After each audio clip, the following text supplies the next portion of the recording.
할렐루야. 10월 21일 목요일 땅끝 서바나로 가는 길 첫 번째 시간입니다. 찬송가 505장으로 하나님께 찬양 드리시길 바랍니다. 하나님 말씀은 사도행전 21장 7절에서 14절까지 말씀입니다. 신약성경 224쪽에 있습니다. 사도행전 21장 7절 말씀. 두로를 떠나 항해를 다 마치고 돌레마이에 이르러 형제들에게 안부를 묻고 그들과 함께 하루를 있다가 이튿날 떠나 가이사랴에 이르러 7 집사 중 하나인 전도자 빌립의 집에 들어가서 머무르니라. 그에게 딸 넷이 있으니 처녀로 예언하는 자라. 여러 날 머물러 있더니 아가보라 하는 한 선지자가 유대로부터 내려와 우리에게 와서 바울의 띠를 가져다가 자기 수족을 잡아매고 말하기를 성령이 말씀하시되 예루살렘에서 유대인들이 이같이 이 띠 임자를 결박하여 이방인의 손에 넘겨주리라 하거늘 우리가 그 말을 듣고 그곳 사람들과 더불어 바울에게 예루살렘으로 올라가지 말라 권하니 바울이 대답하되 여러분이 어찌하여 울어 내 마음을 상하게 하느냐.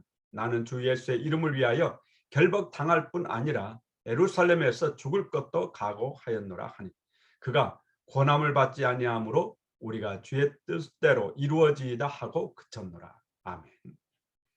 오늘 읽은 본문은 바울의 3차 선교 여행 시에 가이사랴에 있었던 일을 말씀하고 있습니다. 바울은 3번에 걸쳐 선교 여행을 가졌는데 1차 선교 여행과 2차 선교 여행 때는 교회를 세우는 일을 했습니다. 그리고 3차 선교 여행 때는 이미 세워진 교회들을 돌아보며 믿는 성도들을 견고하게 하고 교회의 기반을 확실하게 다지는 그런 일을 했습니다. 바울은 3차 선교 여행 중 에베소에서 3년을 머물렀습니다. 이제 바울의 3차 선교 여행은 거의 끝나가고 있습니다. 해야 될 일을 거의 다 마쳤습니다. 교회는 든든히 세워졌습니다.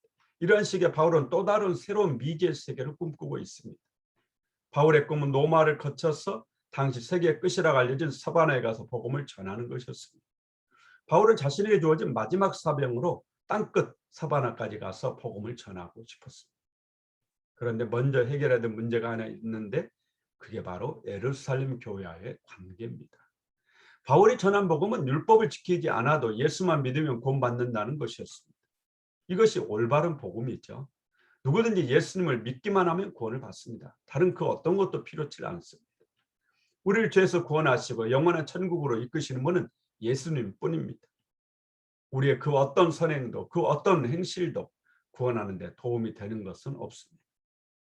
다른 것은 필요 없죠. 예수님을 믿기만 하면 되는 겁니다. 요한복음 1장 12절에 영접하는 자 곧 그 이름을 믿는 자들에게는 하나님의 자녀가 되는 권세를 주셨으니 분명히 말씀합니다.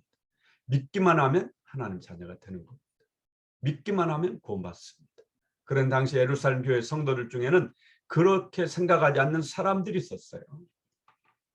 그들은 예수도 믿지만 조상 대대로 지켜온 율법도 지켜야 된다고 생각했습니다. 할례를 받아야 된다고 생각했습니다. 예수님을 믿는 것만으로는 부족하다라는 것이죠. 자신들만 그렇게 생각하고 믿으면 되는데 이방인에게도 율법을 지키고 할례를 행하라 그러는 겁니다. 이 사람들 중 몇이 안디옥교에 와서 성도들을 혼란스럽게 했습니다. 예수님만 믿으면 구원받는 줄 알았던 안디옥교의 성도들, 이 이방인 성도들이 예루살렘 교회에서 온 사람들의 말을 듣고 혼란에 빠졌습니다. 바나바마저도 흔들렸어요. 그래서 안디옥 교회는 이 문제를 명확하기 위해서 바울과 바나바를 예루살렘 교회로 보냅니다. 예루살렘 교회는 이 문제를 놓고 최초로 교회의 회의를 가집니다. 그리고 베드로와 야고보는 이 회의에서 중대한 결정을 내렸는데 그것은 이방인들에게 율법의 무거운 멍에 지게 하지 말자는 것입니다. 바울이 말한 대로 예수님만 믿으면 구원받는다. 이 진리가 그렇게 세워진 것입니다. 1번 본문의 사건은 어디에서 있었던 일입니까? 8절을 보면은 어디입니까? 전도자 빌립의 집에서. 그런데 전도자 빌립은 그 앞에 보면 7 집사 중 하나다. 그러니까 빌립은 집사가 맞죠. 사도행전 6장에서 7명의 직분자들을 세우는데 그들은 집사가 맞습니다. 어떤 분은 집사가 아니다. 성경에 어디 그런 말이 있느냐. 그런데 성경에 여기가 있네요. 7 집사 중 하나인 전도자 빌립. 2번 사도행전을 쓴 누가는 8절에 빌립을 어떻게 소개하고 있습니까? 7 집사 중 하나인 전도자 빌립 그렇게 소개하죠. 오늘 예수만 믿으면 구원받는 줄 믿습니다. 예수님이면 완전합니다. 충분합니다. 예수님 한 분만이면 됩니다. 다른 것은 필요가 없죠. 다른 것은 상급과 관련된 겁니다. 오직 예수만 믿는 이 믿음, 이 복음을 여러분이 먼저 가지시고 또 이 복음을 전하는 저와 여러분 되기를 간절히 원합니다. 하나님 아버지, 바울 사도는 땅끝으로 가기 위해서 자신의 목숨을 걸었지만 저희는 오늘 비록 땅끝은 아닐지라도 저희가 처한 삶의 현장에서 예수 복음 증거하는데 목숨을 걸게 하여 주옵소서. 오늘도 온전히 주님의 이름으로 살길 원하옵고 예수님 이름으로 기도합니다. 아멘. 오늘도 여러분 예수 그리스도만 붙잡고 믿음으로 승리하는 복된 하루 되시기를 간절히 바랍니다. 아멘.